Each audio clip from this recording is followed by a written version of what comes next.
are higher than earlier in the year as inflation for goods has picked up. In contrast, disinflation appears to be continuing for services. Near-term measures of inflation expectations have moved up on balance over the course of this year on news about tariffs, as reflected in both market and survey-based measures. Beyond the next year or two or so, however, most measures of longer-term expectations remain consistent with our 2% inflation goal. Our monetary policy actions are guided by our dual mandate to promote maximum employment and stable prices for the American people.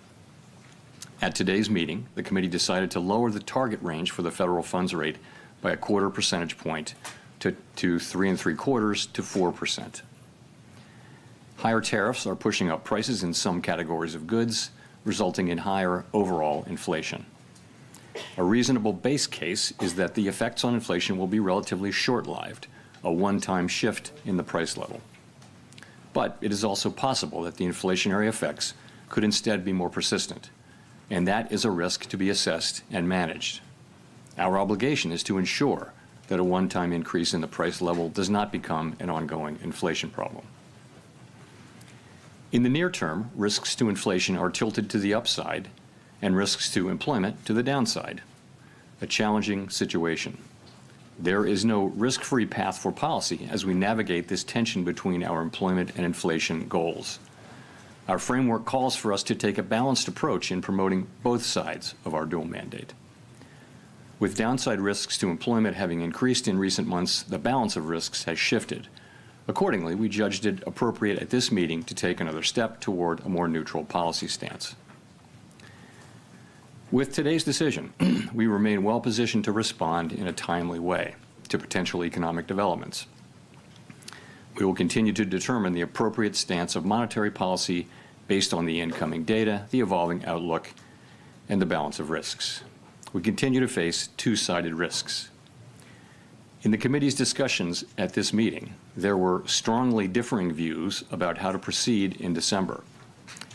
A further reduction in the policy rate at the December meeting is not a foregone conclusion. Far from it. Policy is not on a preset course.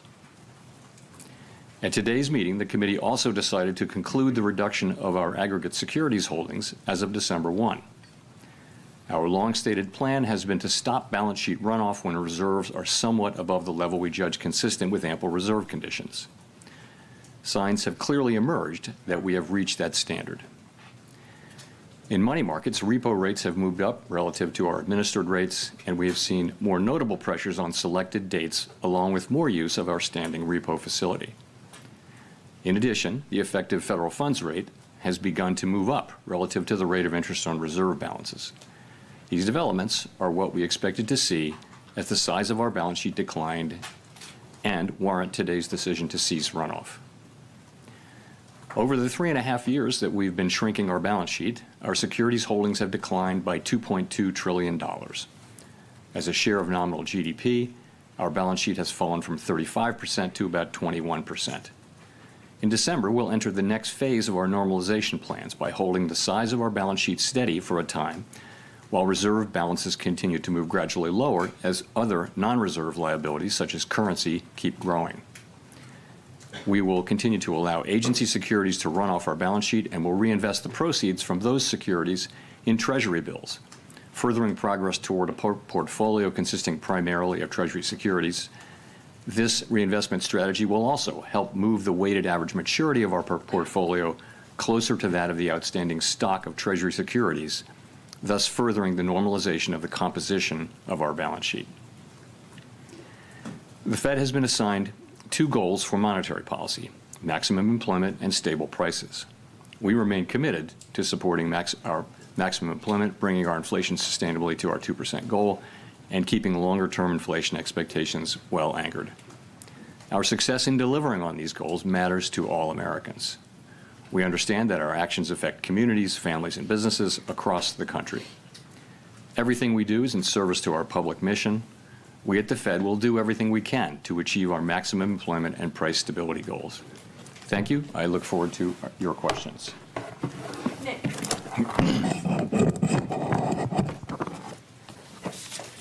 Nick Timmeros of the Wall Street Journal. Chair Powell, are you uncomfortable with how market pricing has assumed a rate cut is a foregone conclusion at your next meeting? Well, as I just mentioned, a further reduction in the policy rate at the December meeting is not a foregone conclusion, as I've just said. So I would say that needs to be taken on board. We had, I would just say this, 19 participants on the committee. Everyone works very hard at this and takes their obligations to serve the American people very seriously. And at a time when we have tension between our two goals, we have, strong views across the committee. And as I mentioned, there were strongly differing views today. And the takeaway from that is that we haven't made a decision about December. And, we're going to be looking at the data that we have, how that affects the outlook and the balance of risks. And I'll just say that. You and some of your colleagues have framed last month and maybe today, I won't put words in your mouth, there's a risk management exercise. At what point do you conclude that you've taken out enough insurance? Are you looking for some kind of improvement in the outlook, or could this unfold along the lines of last year, where you made a sequence of adjustments and then waited to gather more information? So the way I've been thinking about it is the risks to the two goals. For a very long time, the risk was clearly of higher inflation. And then that has changed now. And as we saw particularly after the July meeting, we saw the downward revisions in job creation, we saw a very different picture of the labor market, and suggested that there were higher downside risks to the labor market than we had thought. And that suggested that policy, which we had been holding at a I would say modestly, others people would say moderately restrictive level, needed to move more in the direction over time of neutral. If the two goals are sort of equally at risk, then you ought to be at neutral, because one of them's calling for you to hike and one of them's calling for you to cut. So if that got back into balance, then you'd want to be roughly at neutral. So in that sense, it was a risk management. And I would say the same about today, sort of the same logic. But as I mentioned, going forward is a different thing. Claire. I'm Claire Jones, Financial Times. Thank you for taking this question. We've just heard from you that the discussion in December and the conclusion of the discussion is not a foregone conclusion. I'd like to just dig into that a little bit more about what sort of arguments were brought up. Was there any consideration, for instance, of the investment we're seeing in AI and some of the generation of household wealth through rises in stock prices related to the AI boom? Thank you. I wouldn't say that's a factor in everyone's assessment of the economy. I wouldn't say it's the driving factor. I don't think for anybody. I guess I would say it this way. Once again, I would just point out that we have the situation where the risks are to the upside for inflation and to the downside for employment. We have one tool. It can't do both of those. You can't address both of those at once. You've got a very different situation. So you have some people have different forecasts, right? So they'll forecast faster or slower progress on one or the other. And they also have different levels of risk aversion. And, some will be more averse to inflation overruns, and some will be more averse to underruns of employment. And so you put that together, and as you can see from the SEP and from the public discussion that goes on between the meetings when participants go out and talk, they're very disparate views. And they were reflected in strongly differing views in today's meeting, as I pointed out in my remarks. And that's what leads me to say that, that we haven't made a decision about December. I always say that. It's a fact that we don't make decisions in advance. But I'm saying something in addition here, is that it's not to be seen as a foregone conclusion. In fact, far from it. Can I just ask a quick follow-up on QT? How much of the fund impressions we've seen in money markets are related to the U.S. Treasury issuing more short-term debt?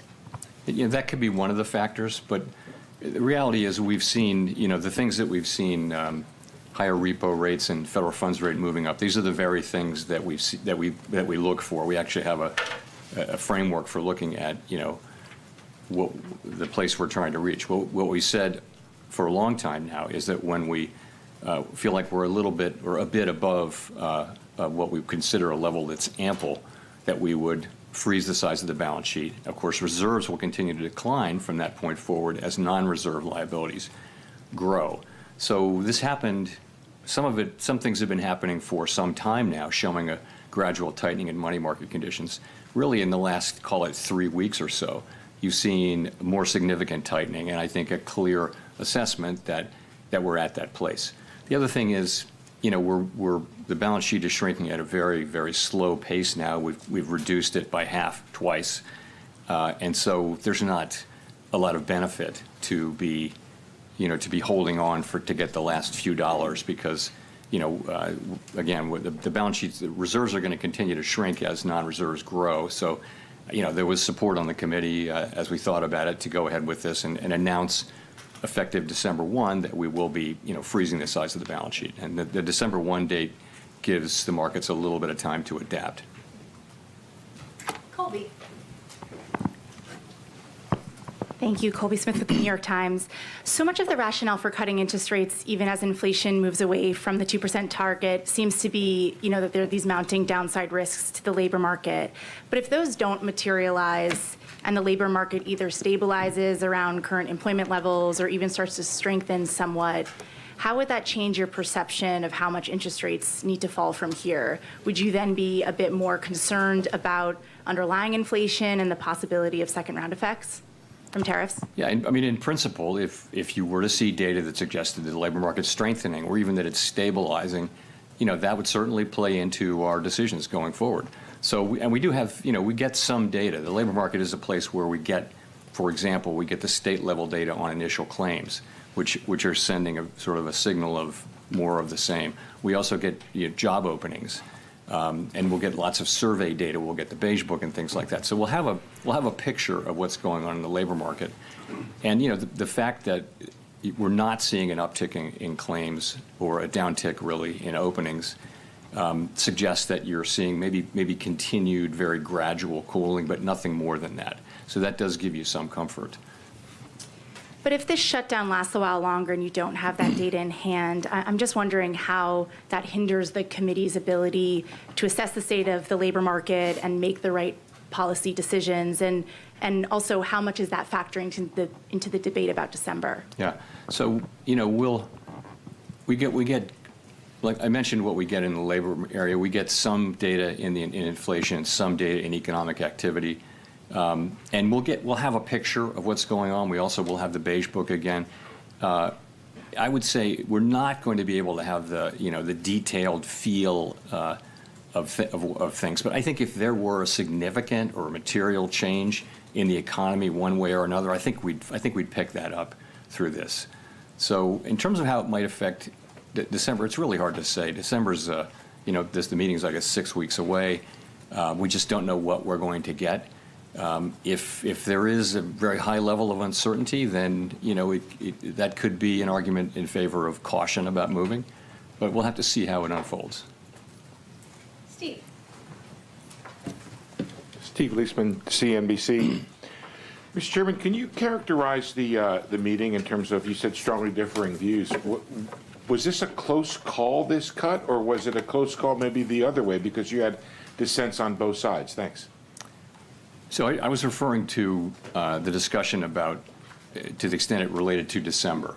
You saw we had 2 dissents, one for 50 and one for no cut. So, that was a strong, solid vote in favor of this cut.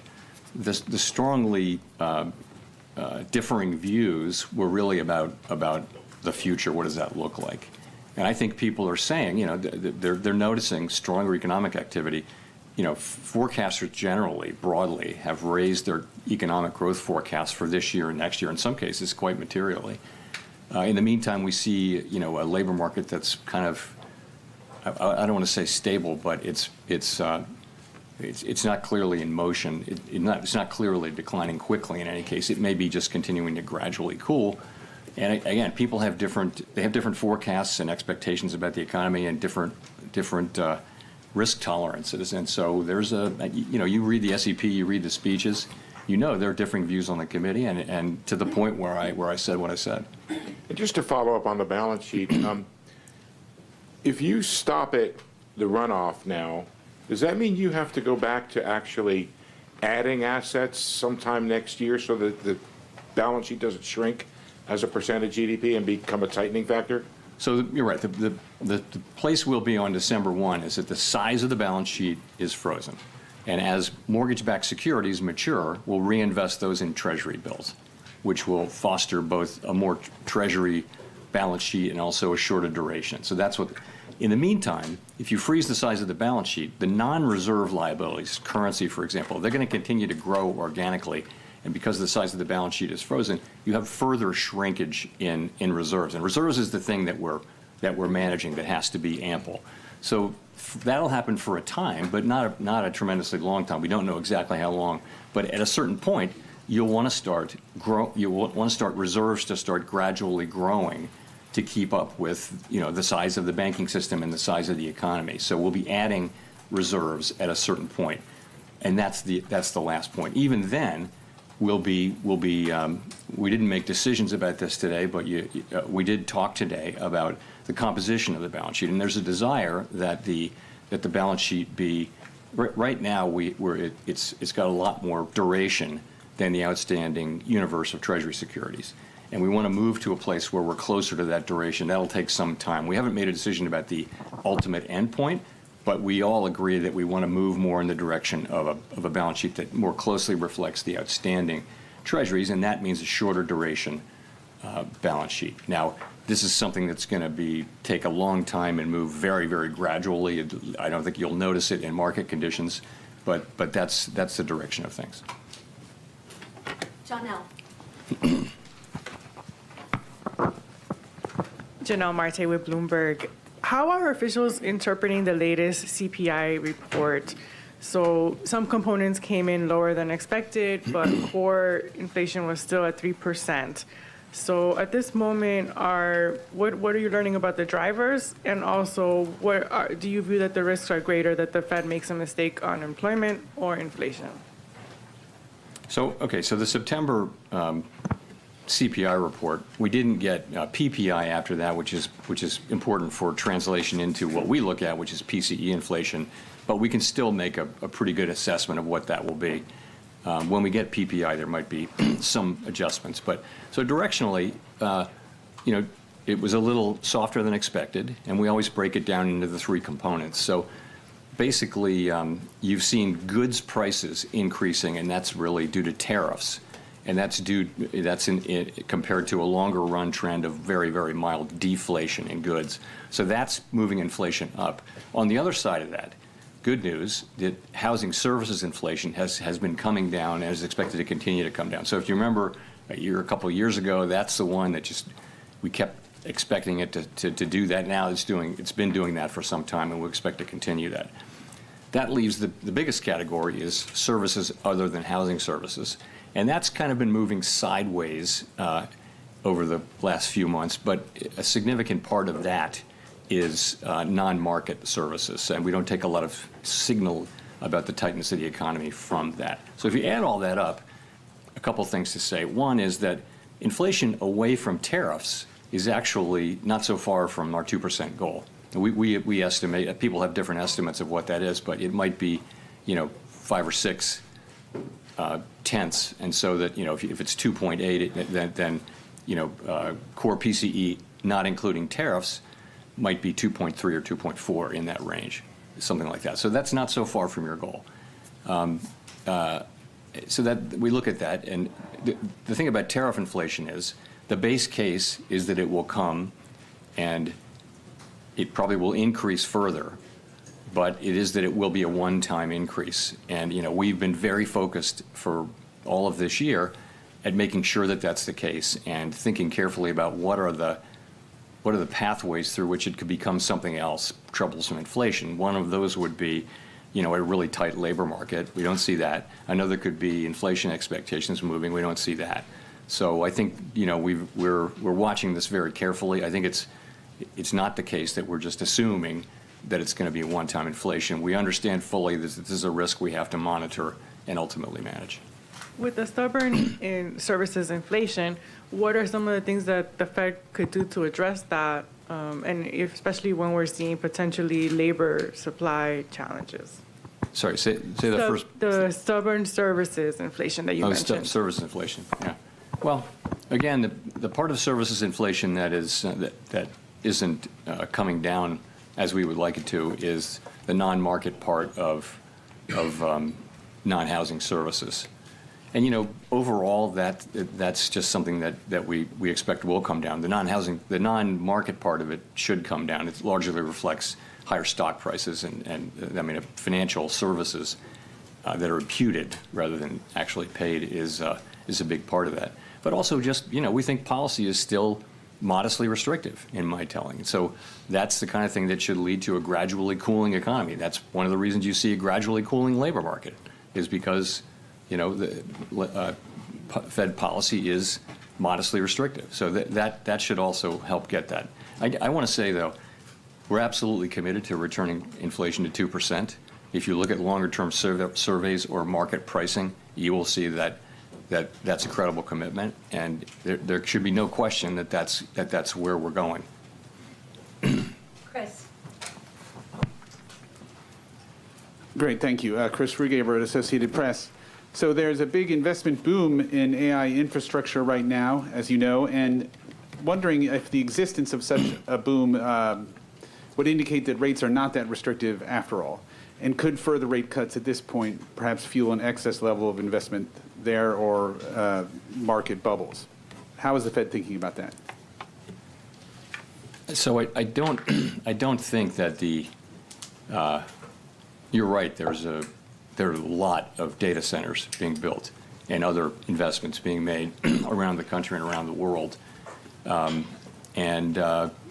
Big U.S. companies are just investing a lot of resources in thinking about how AI, which will be based on those data centers, run through those data centers, is going to affect their businesses. So it's a big deal. I don't think that the spending that happens to build data centers all over the country is especially interest sensitive. It's based on longer run assessments that this is an area where there's going to be a lot of investment and that's going to drive higher productivity and that sorts of things. I don't know how those investments will work out, but I don't think they're particularly interest sensitive compared to some of the other sectors. And then just a quick follow-up. You mentioned that you do have data that you're looking at for inflation and growth in the absence of government data.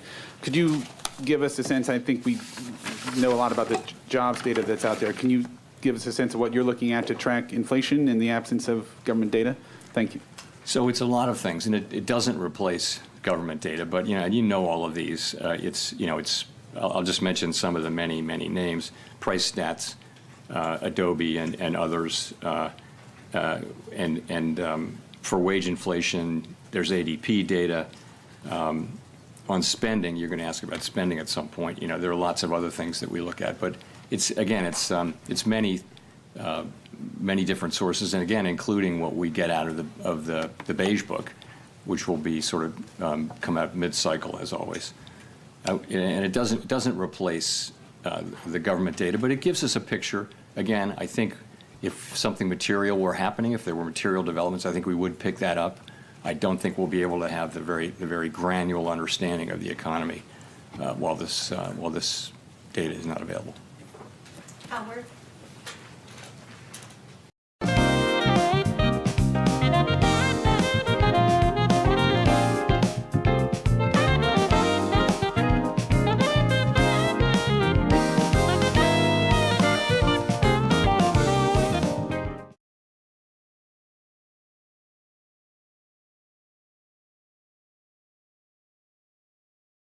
That isn't the gold standard, or that you're relying on your own surveys or the Beige Book. Do you worry at some point you're going to have to start making policy by anecdote? You know, this is a temporary state of affairs, and we're going to do our jobs. We're going to collect every scrap of data we can find, evaluate it, and think carefully about it, and that's our jobs. That's what we're going to do. If you ask me, could it affect the December meeting?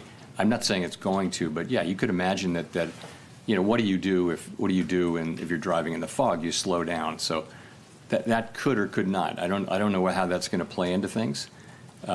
We may get the data may come back, but there's a possibility that it would make sense to be more cautious about moving. I'm again, I'm not committing to that. I'm just saying it's certainly a possibility that you would say, we really can't see, so let's slow down.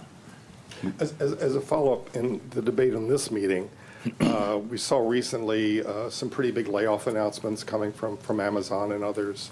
Wondering if that figured into the discussion at all, that you're starting to see this tension between growth and employment starting to be resolved, to the detriment of employment. And secondly, some of the stress is starting to appear in the bottom spur of the K, as they call it, household health premiums that are going to possibly be going up quite substantially, things like that. Has that started to become a factor in your policy discussion? So those are both things, that we're watching very, very carefully. To start with the layoffs, you're right. You see a significant number of companies either announcing that they are not going to be doing much hiring or actually doing layoffs, and much of the time they're talking about AI and what it can do. So we're watching that very carefully, and yes, it could absolutely have implications for job creation. We don't really see it in the initial claims data yet. Now, it's not a surprise that we don't. It takes some time for it to get in there, but we're watching that really carefully. But again, don't see it yet in the initial claims data. On the K-shaped economy thing, I would say the same thing or similar thing. We are, if you listen to the earnings calls or the reports of, big public consumer-facing companies, many of them are saying that there's a bifurcated economy there, and that consumers at the lower end are struggling and buying less and shifting to lower-cost products, but that at the top, people are spending at the higher income and wealth, and so much anecdotal data on that, and so we think there's something there. Edward. Thank you. Edward Lawrence with Fox Business. So, Mr. Chairman, I want to take another crack at the further reduction of rates is not a foregone conclusion. So in December, you said, far from it. So if a cut might not be on the table for December because of lack of data, what does the other concerns then stem from?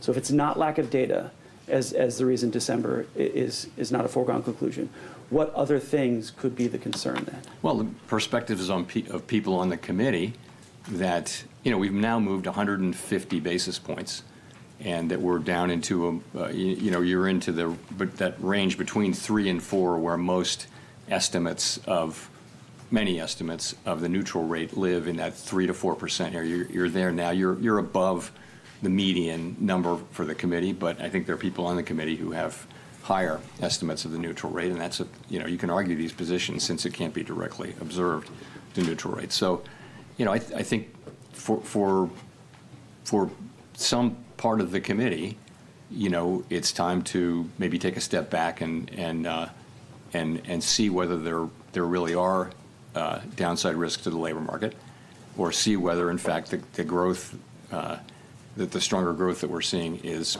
real. Ordinarily, the labor market is a better indicator of the momentum of the economy than the spending data. That's the lore. In this case, that gives a more downbeat read. So people just have, again, we've cut 50 more basis points in the last 2 meetings, and there was a sense like, from some, let's pause here, kind of thing, and a sense from others wanting to go ahead. But that's why I say differing views, strongly differing views. So on that division, then, you're talking about going forward. So what's more important in this division? Is it inflation risks? Is it employment risk? Or is there a deeper philosophy division among the board? Look, everybody on the committee is deeply committed to doing the right thing to achieve our goals, maximum employment and stable prices.